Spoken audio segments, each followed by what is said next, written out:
नमस्कार, मैं राकेश। मैं अंकिता। आपका बहुत बहुत स्वागत करते हैं आपके अपने पसंदीदा कार्यक्रम बिहार बिहान में। बिल्कुल, नवरात्रि के खास मौके पर और विशेष अंक बिहार बिहान के साथ हम हाजिर हैं। और पर्व त्यौहार यानी कि आज से ही शारदीय नवरात्र की जो शुरुआत है वो हो चुकी है और पहले दिन यानी कि आज से माँ शैलपुत्री की आराधना हो रही है। कलश स्थापना के साथ ही माँ की आराधना शुरू हो गई है। और अंकिता कहते हैं सनातन धर्म के लिए नवरात्रि का पर्व बेहद ही खास होता है। जितनी पवित्रता मन के अंदर होती है उतनी शुद्धता बाहर भी होती है और बड़ी शक्ति और बड़ी श्रद्धा भाव से माँ की हम आराधना कर रहे हैं।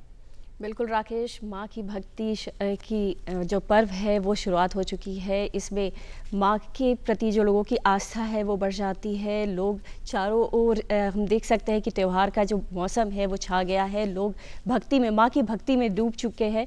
तो मुझे लगता है ना कि जब माँ की भक्ति की बात हो रही है तो क्यों ना अपने कार्यक्रम की शुरुआत में अपने दर्शकों को एक प्यारा सा गीत सुनाए, माँ से जुड़ा हुआ माँ का जो भजन है वो सुनाएं। बिल्कुल, लोक भजन सुनेंगे, लेकिन उसके पहले हम अनमोल वचन जानेंगे राष्ट्रपिता महात्मा गांधी। जैसा कि कल 2 अक्टूबर की तारीख थी और आज 3 अक्टूबर की तारीख है। राष्ट्रपिता महात्मा गांधी ने कहा था कि सत्य के बारे में कि परम सत्य और शाश्वत सिद्धांत यही ईश्वर है। इसलिए अपने वाणी में हमेशा ही सत्यता रखें, क्योंकि जहां सत्य होता है वहीं ईश्वर का निवास भी होता है। इसलिए ईश्वर की परिभाषा भी असंख्य है और ईश्वर की अभिव्यक्तियां भी असंख्य है। तो आइए देखते हैं राष्ट्रपिता महात्मा गांधी द्वारा ये अनमोल वचन। शांति का कोई दूसरा रास्ता नहीं है, इसका एकमात्र रास्ता शांति ही है। महात्मा गांधी।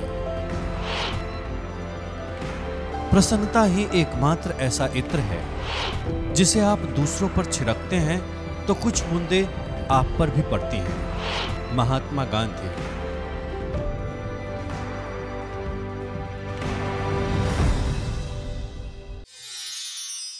तो दर्शकों, अभी आपने अनमोल वचन सुना। महात्मा गांधी के विचार हमेशा ही हमें प्रेरणा देते हैं। चलिए कार्यक्रम की शुरुआत हम आगे करते हैं। और जैसा कि कार्यक्रम की शुरुआत में ही हमने बात किया कि माँ की आस्था, माँ की भक्ति का त्यौहार नवरात्रि शुरू हो गया है, तो क्यों ना माँ का एक भजन सुने और कार्यक्रम की शुरुआत करते हैं। नमस्कार देवी जयंती महारानी, श्री मंगला काली दुर्गा भवानी। नमस्कार देवी जयंती महारानी, श्री मंगला काली दुर्गा भवानी। कपालिनी और भद्रकाली क्षमा मां, शिवा धात्री श्री स्वाहा रमा मां। नमस्कार चामुंड जगतारिणी को, नमस्कार मधुकैटभ संहारिणी को, नमस्कार ब्रह्मा को वर देने वाली, ओ भक्तों के संकट को हर लेने वाली। नमस्कार नमस्कार नमस्कार नमस्कार। नमस्कार देवी जयंती महारानी, श्री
तो माँ की स्तुति में हमने ये प्यारा सा लोक भजन सुना और आगे कई सारी जो चीज़ें हैं आपके सामने हम रखने जा रहे हैं।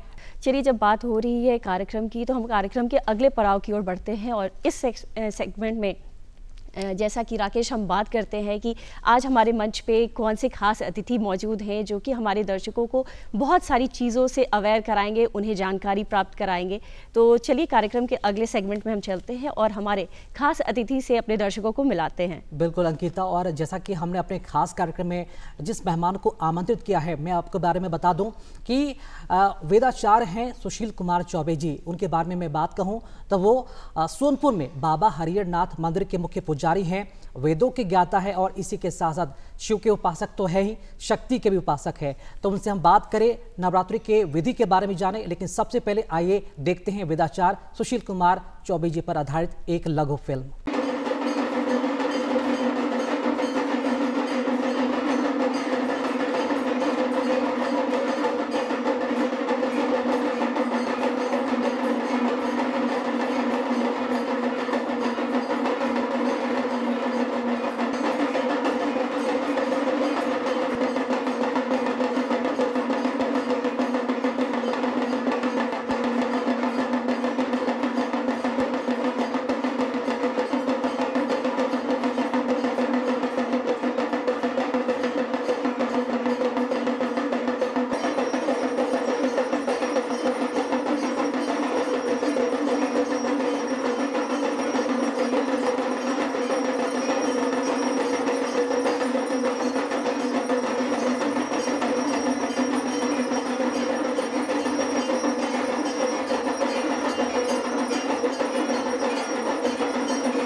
तो दर्शकों, अभी आपने देखा कि कितने खास है हमारे आज के जो मुख्य अतिथि हैं हमारे कार्यक्रम में, जो कि जिनसे हम आपको मिलाने वाले हैं।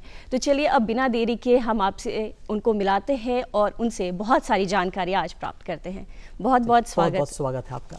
बहुत बहुत धन्यवाद। सबसे पहले तो आचार्य जी, हम ये जानना चाहेंगे कि नवरात्रि का पहला दिन है आज, और सबसे पहले हमारे मन में विचार आता है कि कलश स्थापना कैसे करें। तो इसके विषय में आप बताएं कि कलश स्थापना के लिए किन किन बातों का ख्याल रखना होता है, क्या क्या सामग्री की ज़रूरत होती है। सबसे पहले आप सभी दर्शकों को शारदीय नवरात्रि 2024 के प्रथम दिवस पर बहुत बहुत शुभकामना। चूँकि जयंती मंगला काली भद्रकाली कपालिनी दुर्गा क्षमा शिवा धात्री स्वाहा स्वधा नमोस्तुते। बड़ा ही पावन पर्व शारदीय नवरात्र, जिसको दुर्गा पूजा के नाम से प्रचलित है, सभी लोग जानते हैं। और इसमें महाकाली, महालक्ष्मी, महासरस्वती के साथ नौ दुर्गा के रूप में पूरे देश में, पूरे भारतवर्ष में भगवती के स्वरूप की पूजा होती है। कोई अपने कर्म के अनुसार पूजा करता है, कोई अपने मानसिक पूजा करता है, कोई श्रद्धा और आस्था के साथ पूजा करता है, लेकिन विशेष रूप से भगवती के 9 दिनों की ये साधना है जो शक्ति साधना के रूप में पूरे देश में मनाई जाती है, जिसमें बहुत से दर्शक लोग देख रहे हैं। लोग लगातार नवरात्रि करते भी हों, बहुत से लोग हैं नहीं भी करते हों, लेकिन अब उत्सुकता बनती है कि हम करें। तो भगवती की साधना के लिए सबसे पहले तो शुद्धता और पवित्रता, खान पान संयमित होना चाहिए, शरीर की शुद्धता और बाहरी की शुद्धता, संभव हो सके तो फलाहार भी ले सकते हैं। बहुत से लोग तो अन्न जल भी नहीं लेते हैं, फलाहार भी नहीं लेते हैं, 9 दिनों तक भगवती की साधना करते हैं। इसमें भगवती की साधना, जैसे कि आज कलश स्थापन के साथ, तो सबसे पहले आचार्य ब्राह्मणों के द्वारा ही बहुत लोग पाठ पूजा घर में कराते हैं। बहुत से लोग अपने भी सब परिवार मिलकर के भगवती की आराधना में लीन है। उसके लिए गंगा की मिट्टी, जौ बोना, जौ उसको अंकुरित होने के लिए रखा जाता है। फिर उस पर मिट्टी का कलश रखने के साथ उसको खूब सुंदर ढंग से भगवती को सजाया जाता है और उसी पर गंगा आदि नदियों के साथ महाकाली, महालक्ष्मी, महासरस्वती के साथ 9 दुर्गा की आराधना 9 दिनों तक भक्त लोग करते हैं, श्रद्धालु करते हैं। और प्रथमम शैलपुत्री च, जैसे कि आज प्रथम शैलपुत्री च, शैलपुत्री के रूप में भक्त लोग कलश स्थापना के साथ उनकी आराधना में पूरा देश, पूरे भारतवर्ष के लोग हर्ष उल्लास के साथ उसको शक्ति की पूजा के रूप में प्रारंभ कर चुके हैं। ये लगातार 9 दिनों तक ये साधना चलेगी। और नवमम सिद्धिदात्री च, 9 दुर्गा प्रकीर्तिता, और 9वें दिन भगवती दुर्गा यम यम चिंतयते कामम तम तम प्राप्नोत निश्चितम, सर्वाबाधा विनिर्मुक्तो धन धान्य सुतन्वित मनुष्यो मत प्रसादेन भविष्यति न संशया। इसमें कोई संशय नहीं है, जो भी श्रद्धालु आस्था और श्रद्धा के साथ भगवती 9 दुर्गा की उपासना करते हैं, भगवती उनकी सभी कामनाओं को पूर्ण करती है। जी पंडित जी, बहुत सारे ऐसे लोग हैं जो पहली बार नवरात्रा का पर्व कर रहे हैं। उनके लिए हमारा ये सवाल होगा कि अगर वो पहली दफ़ा अगर घर में ही कलश स्थापना करें या फिर कहीं पे भी अगर नवरात्रा पर्व उपवास रख रहे हैं, व्रत रख रहे हैं, तो किस तरह की सावधानियां होनी चाहिए और नवरात्रि के 9 दिन कितनी पवित्रता जरूरी है, स्वच्छता को लेकर भी हम बात करेंगे, क्या क्या सावधानियाँ बरतनी होती है, जो चाहेंगे इसके बारे में बताएँ। सबसे पहले तो सत्य संकल्प होना चाहिए। संकल्प ये होना चाहिए कि 9 दिनों तक एकाग्रता। अब ये नहीं कि पूजा आज हमने प्रारंभ कर दिया और किसी कारणवश हमको कहीं बाहर जाना पड़ा या किसी को उटपटांग कुछ बोल देना, किसी से झगड़ लेना, किसी को बुरा शब्द बोल देना। पहले अपने आप पर नियंत्रण, संयमित, मतलब शांति जब होगी तभी जो है शक्ति की पूजा हो सकती है। तो अपने मन पर पहले नियंत्रण, इसके बाद मन एकाग्र जब होगा तब साधना में रुचि होगी। इसके बाद खान पान, क्या चीज़ जो खाया जा सकता है, फलाहार करना है तो फलाहार कौन चीज़ हम कर सकते हैं, माने जो भक्ष्य भोग्य पदार्थ है उसको ग्रहण कर सकते हैं, जो अभक्ष्य है जिसको नहीं खाना है उसको नहीं खाया जाए। क्योंकि अगर खाएंगे दूषित चीज तो जरूर जो है आलस होगा, तो आलस जब होगा तो साधना कमज़ोर पड़ेगी, साधना हम नहीं कर सकते हैं। और खान पान सबसे पहले, और कोई ज़रूरत पड़े, वैसी कोई आवश्यकता हो तो कहीं बाहर आदमी जा सकता है, अन्यथा 9 दिनों तक अपने घर का ही फलाहार करना है, अनाहार करना है, जो भी करना हो घर का ही करना, बाहर का ग्राह्य नहीं है। किस स्थिति में है, कैसा है, शुद्ध है नहीं है, पवित्र है अपवित्र है, इस सब का तो ज्ञान रखना पड़ेगा, तभी जो है सांगोपांग भगवती की साधना हम कर सकते हैं। जी, यानी कि जो निरंतर करते आ रहे हैं नवरात्रि का पर्व उन्हें तो मालूम है, लेकिन जो पहली दफ़ा कर रहे हैं उन्हें खासतौर पर विशेष सावधानी बरतनी होगी, नहीं अंकिता?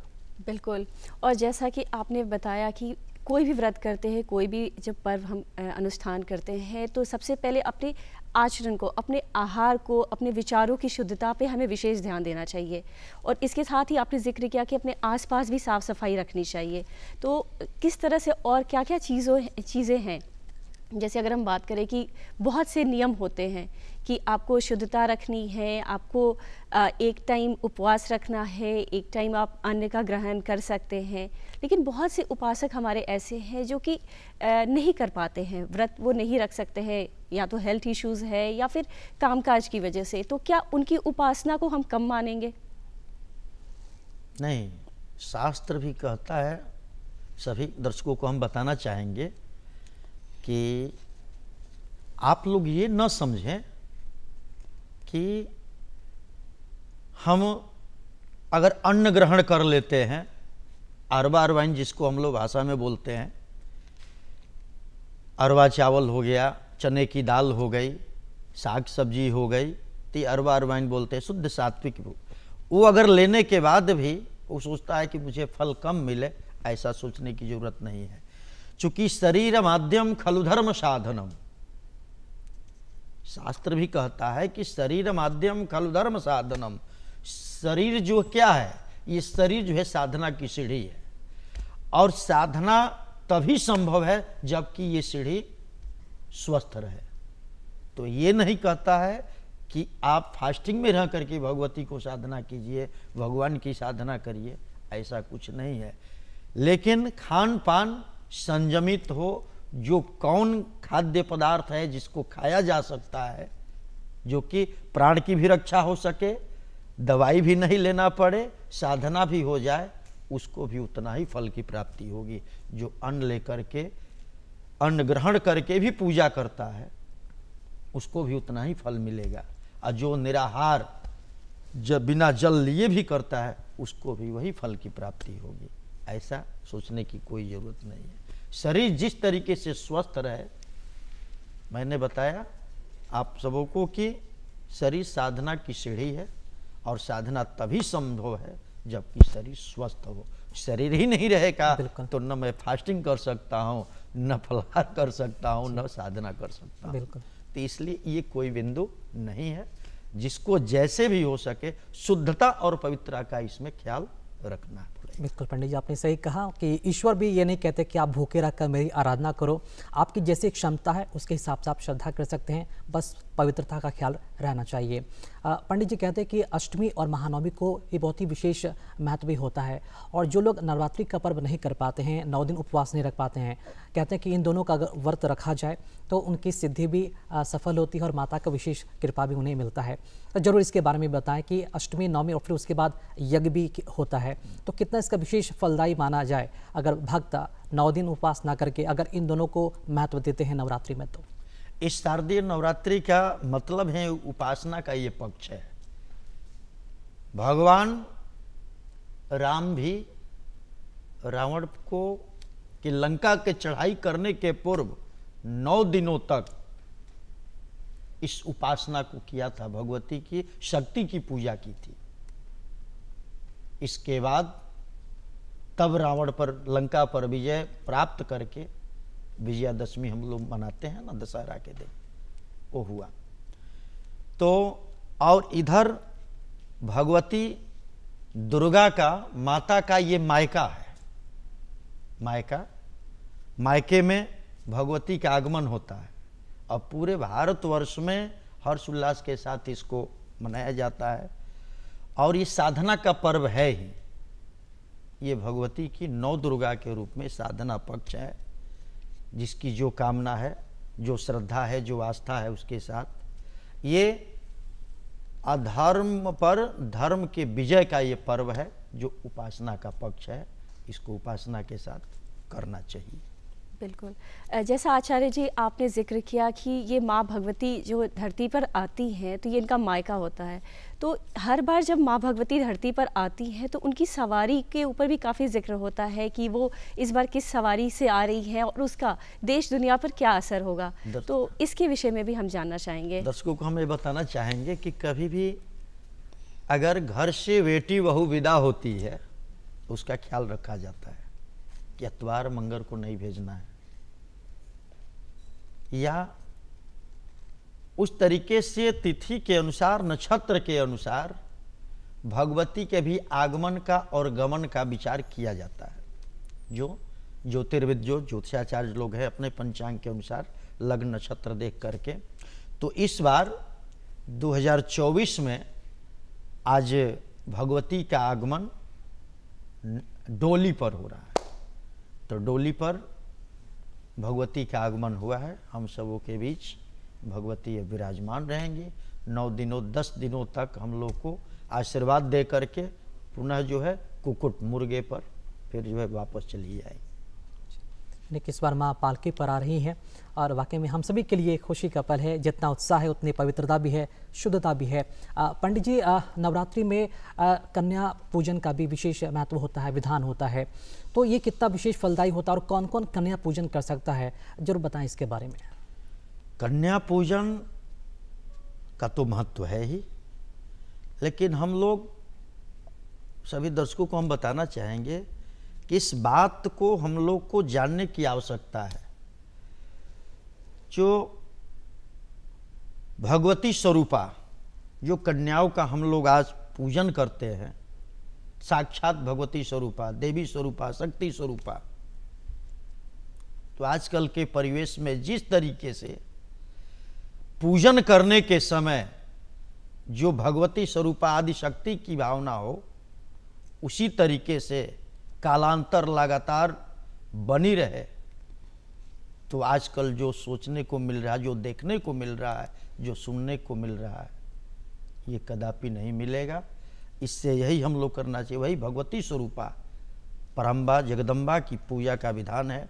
बहुत से साधक लोग हैं, हम लोगों ने देखा है, हमारे महाराज जी हुआ करते थे, कन्याओं को अपना बुला करके बैठा करके अपने हाथ से नुक पॉलिश लगाना, अलता से करना, बिंदी लगाना, खूब श्रृंगार करना, और भगवती के स्वरूप जैसे महाराज जी श्रृंगार करके सबको पाद्य अर्घाचमन से पूजा करके उनको खूब सुंदर सुंदर से पकवान से भोजन करा करके बड़ी हर्ष उल्लास के साथ उसे विदा करते थे।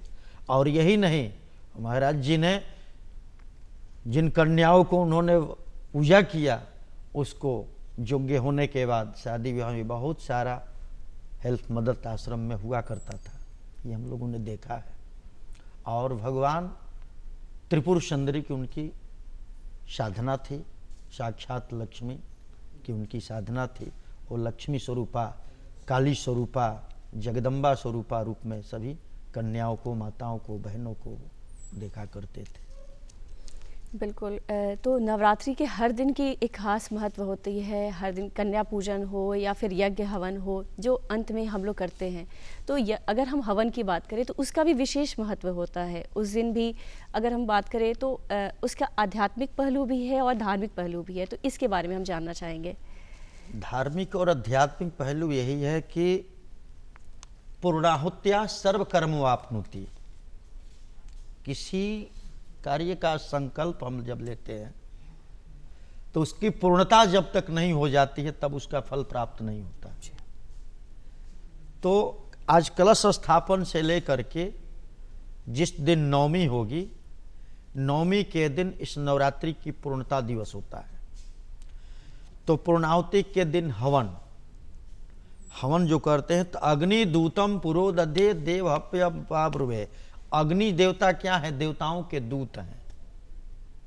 जो भी हम स्वाहाकार जिसके नाम से अग्नि में आहुति देते हैं, अग्नि देवता का काम होता है कि उस हविष्यान को, हवन सामग्री को उन देवताओं तक पहुंचाना।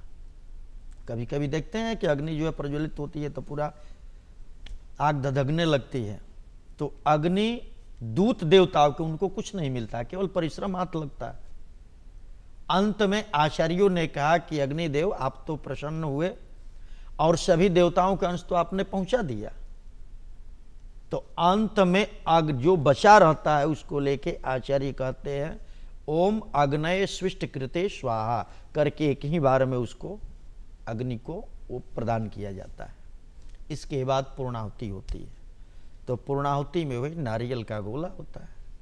पूर्णाहुत्या सर्वकर्म वापनोति ओम पूर्णा दर्भिपरा पत सुपूर्णा पुनरा पत इत्यादि वैदिक मंत्रों के साथ पूर्णाहुति हो जाती है।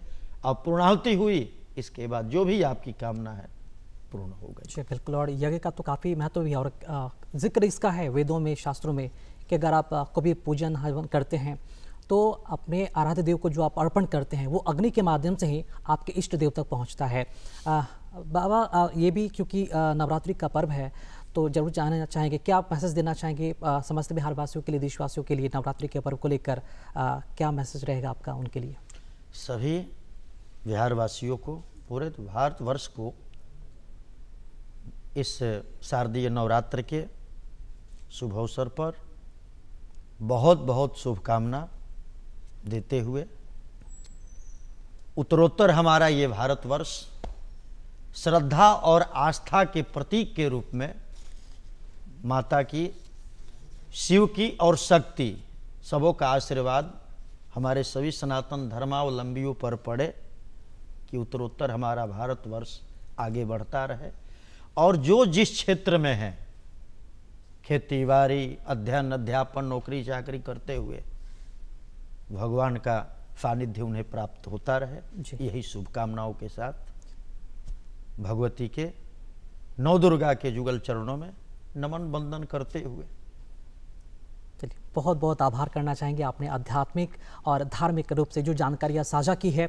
हमारे समस्त पटनावासी और देशवासी वाकई में कृतज्ञ भी हैं और इसी के साथ साथ पूरा देश नवरात्रि के इस उत्सव में शामिल है। आपका इस कार्यक्रम से जुड़ने के लिए बहुत बहुत आभार और शुक्रिया अदा करना चाहेंगे। बहुत बहुत शुक्रिया आपका, और हम उम्मीद करते हैं कि हमारा बिहार ही नहीं, हमारा भारत यूं ही आध्यात्मिक रूप से और सांस्कृतिक रूप से और इसी के साथ साथ धार्मिक रूप से आगे बढ़ते रहे और विश्व गुरु बने एक दिन आगे जाकर।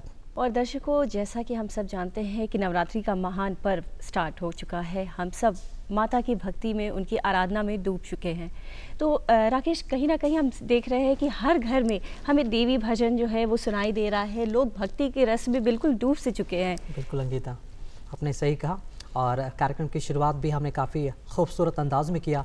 और बच्चों की ब्रेक के बाद एक और नए कलाकार, एक और नए मेहमान से हम आपकी जो मुलाकात है वो करवाने जा रहे हैं। तो आज हमारे इस खास कार्यक्रम में अभी जो हमारे बिहार अभियान के आंगन में हमारे जो मौजूद हैं, चलिए उनसे आपको रूबरू करवाते हैं। हमारे साथ मौजूद हैं आकाशवाणी में ए ग्रेड के वह कलाकार हैं और बेहतरीन गायक हैं, नाम उनका है अजित कुमार लाभ जी। बहुत बहुत आपका स्वागत है हमारे खास कार्यक्रम बिहार अभियान में। और इसी के साथ तबला पे संगत के लिए आज हमारे साथ मौजूद हैं अमरनाथ जी, आपका भी बहुत बहुत स्वागत है और नवरात्रि की ढेरों सारी शुभकामनाएं और बधाइयां भी बिहार अभियान की टीम की तरफ से आपको भी और दर्शकों को भी। जी अजित कुमार लाभ जी, कई सारी चीज़ें हैं आपसे बात करने के लिए और बहुत कुछ सुना भी है। नवरात्र का मौका है, पावन महीना है, पावन दिन है, तो तबला का संगत भी है, तो आपके विषय में कई सारी बातें भी जानिए, लेकिन शुरुआत जरूर चाहेंगे कि माता के भजन के साथ, आराधना के साथ हम कार्यक्रम की जो शुरुआत करें। मैं एक माता का भजन ही सुना रहा हूँ। सर्वमंगल मांगल्ये शिवे सर्वार्थ साधिके शरण्ये त्र्यंबके गौरी नारायणी नमस्तुते। सृष्टि स्थिति विनाशानं शक्तिभूते सनातनी गुणाश्रये गुणमये नारायणी नमस्तुते। ऐसा प्यार बहा दे मैया, चरणों से लग जाऊं मैं। ऐसा प्यार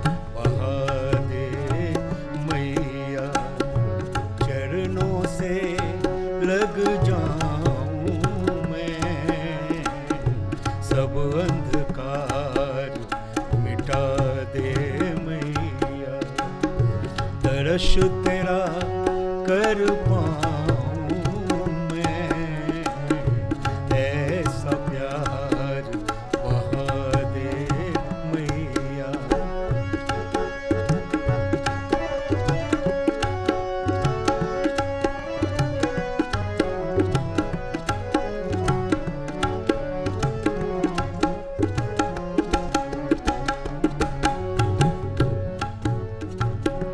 कर कृपा जगदम्ब भवानी, मैं बालक नादान हूँ, मैं बालक नादान हूँ।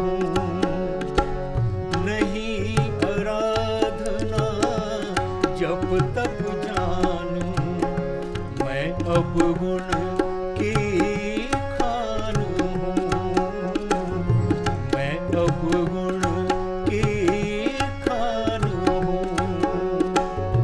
दे ऐसा वरदान है मैया, दे ऐसा वरदान है मैया, सुमिरन तेरा गाऊं मैं, ऐसा प्यार बहा दे मैया। दर्श तेरा कर पाऊं मैं, सब अंधकार मिटा दे मैया। चरणों से लग जाऊं मैं, ऐसा प्यार बहा दे मैया, ऐसा प्यार बहा दे मैया, ऐसा प्यार बहा दे मैया। क्या बात है, बहुत बहुत खूब। खूब, बहुत खूब। काफी भक्तिमय माहौल भी बन गया है। काफी बिल्कुल। सुरीली, मीठी और शांत कर देने वाली आवाज है इनकी। बिल्कुल, हम जानना चाहेंगे अजीत जी कि इतनी मीठी आवाज़ है आपकी, आकाशवाणी के ए ग्रेड कलाकार के तौर पे आपको एक लोकप्रियता मिल चुकी है, लेकिन हम ये जानना चाहेंगे कि इसकी शुरुआत कहाँ से हुई, गायकी के क्षेत्र में आपका आगमन कैसे हुआ? मेरा गायकी के क्षेत्र में आगमन 4 वर्ष की उम्र से हुई। मैं जब 4 वर्ष का था तो मेरे प्रथम गुरु मेरे पिताजी स्वर्गीय राम विनोद प्रसाद वर्मा जी, जो रेलवे में ही कार्यरत थे, और उन्हीं के देख रेख में मेरी संगीत की शिक्षा हुई। और जो प्रारंभिक ज्ञान होता है वो मैं अपने पिताजी से ही पाया। जब थोड़ा थोड़ा मैं जब बड़ा हुआ तो मैं समझता हूँ 15 वर्ष का हुआ होगा, 15 वर्ष तक मैं पिताजी से ही सीखा। उसके बाद पिताजी ने सोचा होगा कि इसे कुछ शास्त्रीय ज्ञान की ज़रूरत है, तो उन्होंने समस्तीपुर में, उस समय मैं समस्तीपुर में था, तो समस्तीपुर में ही एक म्यूजिक टीचर थे पंडित रामचंद्र राय।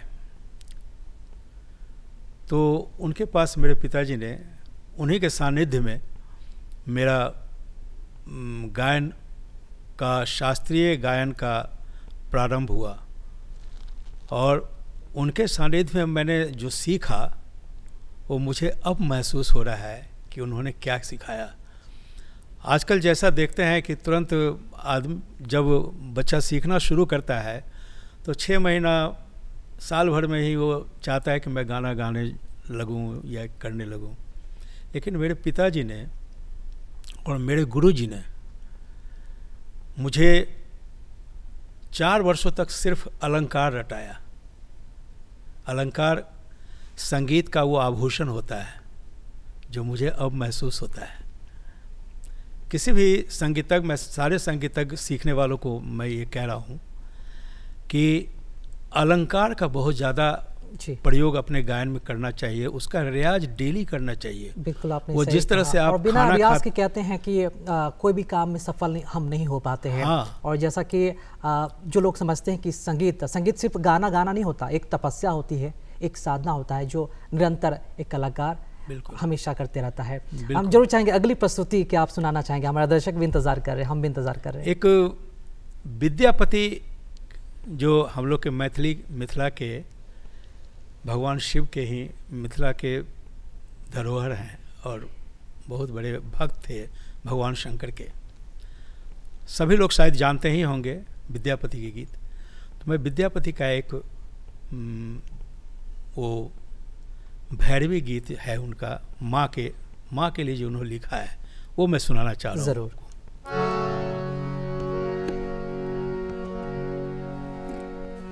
जय जय भैरव असुर भयावनी, जय जय भैरवी असुर भयावनी, पशुपति भामिनी माया, पशुपति भामिनी माया, जय जय भैरवी असुर भयावनी, पशुपति भामिनी माया, सहज सुमति वर दियो सावनी, सहज सुमति वर दियो सावनी, अनुगति गति तुम पाया, जय जय भैरव असुर भयावनी।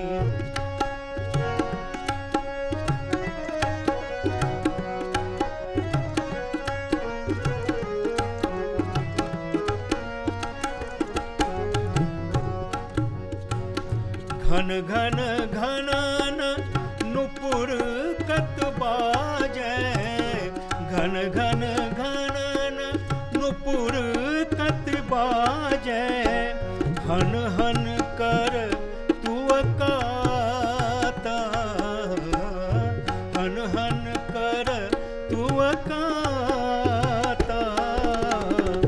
विद्यापति कवि तुअ पद सेवक, विद्यापति कवि तुअ पद सेवक, पुत्र बिसरी जनु माता, पुत्र बिसरी जनु माता, जय जय भैरव असुर भयावनी, पशुपति भामिनी माया, सहज सुमति बर दियो गोसावनी, सहज सुमति बर दियो गोसावनी, अनुगति गति तुअ पाया, जय जय भैरव असुर भयावनी, जय जय भैरव असुर भयावनी, जय जय भैरव असुर भयावनी। क्या बात है, बहुत ही खूब, अति सुंदर। आपके इस संगीत विधा को हम बार बार प्रणाम करते हैं अजीत कुमार जी। लग रहा है कि मानो सच में आपके संगीत के माध्यम से माँ प्रकट हो रही हैं। वाकई में एक अजीब सी अनुभूति होती है जबकि आवाज़ों को हम सुनते हैं। साक्षात माँ सरस्वती का वास है आपके गले में। बार बार आपको प्रणाम है। तो क्यों ना हम चाहेंगे कि माँ सरस्वती पर आधारित अगर कुछ संगीत आपके पास उसका कलेक्शन है तो जरूर से सुनाए हमें भी। वीणा वादनी मातो सरस्वती, ये डॉक्टर शांति जैन की रचना है जी। उन्होंने ही लिखी थी और इसका धुन वो अंजन चटर्जी थे, कंपोजर थे जी। आकाशवाणी में, रिटायर्ड कर चुके हैं। उन्हीं का धुन है बनाया हुआ। क्या बात। तो फिलहाल सुने। वीणा वादनी मातो सरस्वती, प्रेम सुमन स्वीकार करो, वीणा वादनी मातो सरस्वती, प्रेम सुमन स्वीकार करो, दूर करो अज्ञान अंधेरा, अज्ञान अंधेरा, ज्ञान दीप उजियार करो, वीणा वादनी मातो सरस्वती, भीम सुमन स्वीकार करो।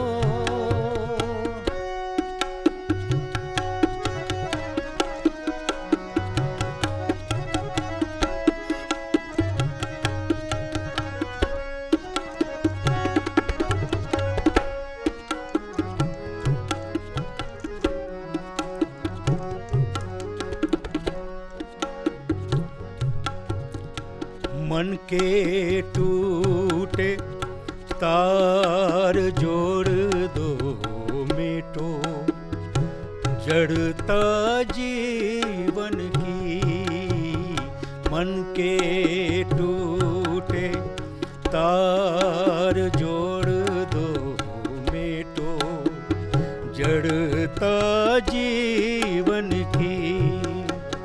कण कण में संगीत बिखेरो, गंध बिखेरो चंदन की। जड़ प्राणों को चेतन कर दो, जड़ प्राणों को चेतन कर दो। वाणी का श्रृंगार करो, वीणा वादनी मातो सरस्वती, प्रेम सुमन स्वीकार करो। दूर करो अज्ञान अंधेरा, दूर करो अज्ञान अंधेरा। ज्ञान दीप उजियार करो, वीणा वादनी मातो। क्या बात है, बहुत ही खूब, बहुत ही सुंदर, अति सुंदर भजनों के साथ कार्यक्रम को हम नसीब शुरू किया और लगातार हम आगे भी बढ़े और कार्यक्रम के अंतिम पड़ाव तक हम हैं। एक बार पुनः आप दोनों को बहुत बहुत धन्यवाद, बहुत बहुत आभार। सुबह के समय को, सुबह के वातावरण को और भी भक्तिमय बनाने के लिए आपका। अजीत कुमार लाभ जी आपका भी, और अमरनाथ जी आप दोनों का तहे दिल से बहुत बहुत शुक्रिया अदा इतने अच्छे अच्छे भजन सुनाने के लिए आप दोनों का। थैंक यू, बहुत बहुत धन्यवाद। तो दर्शकों, नवरात्र का मौका है, जैसा कि हमने शुरुआत में ही कहा था कि चारों तरफ भक्ति गूंज जो है गूंज रहा है। माता की जयकारों से पूजा पंडालों में जो भक्ति आराधना है उसकी शुरुआत हो चुकी है और आज से 9 दिनों तक माता की आराधना यूं ही जारी रहेगी। और एक बार फिर से आप सबों को दूरदर्शन के पूरे परिवार की तरफ से, डीडी बिहार की पूरी टीम की तरफ से नवरात्रि की ढेरों सारी शुभकामनाएं और प्रथम दिन आप सभी का अति शुभ हो, मंगलमय हो। तो कार्यक्रम का अंक आपको कैसा लगा, खत के माध्यम से हमें जरूर बताएं, अपनी प्रतिक्रिया जरूर दें। लिखिए हमारा पता है कार्यक्रम बिहार बिहान, निदेशक डीडी बिहार, दूरदर्शन केंद्र पटना, फ्रेजर रोड पटना 800001। हमारा ईमेल आईडी है director@ddpatna@gmail.com। और चलते चलते आपको हम छोड़े जाते हैं देवी भजन के साथ। हमें और अंकिता को दीजिए इजाजत। नमस्कार।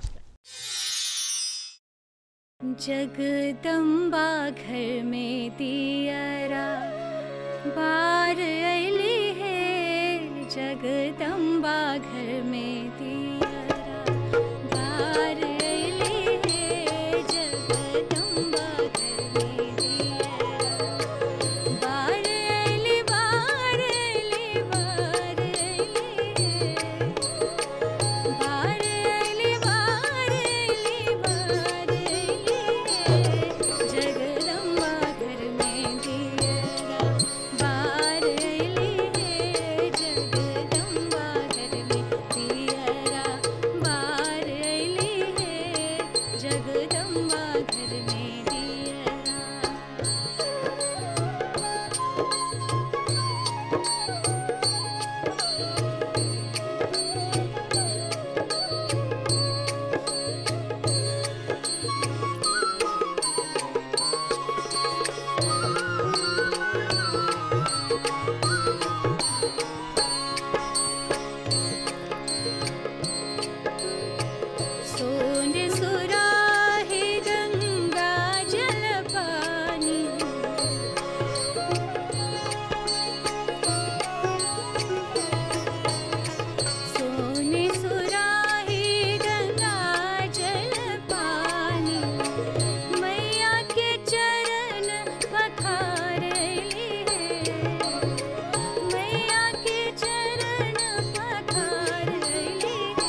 जगदम्बा घर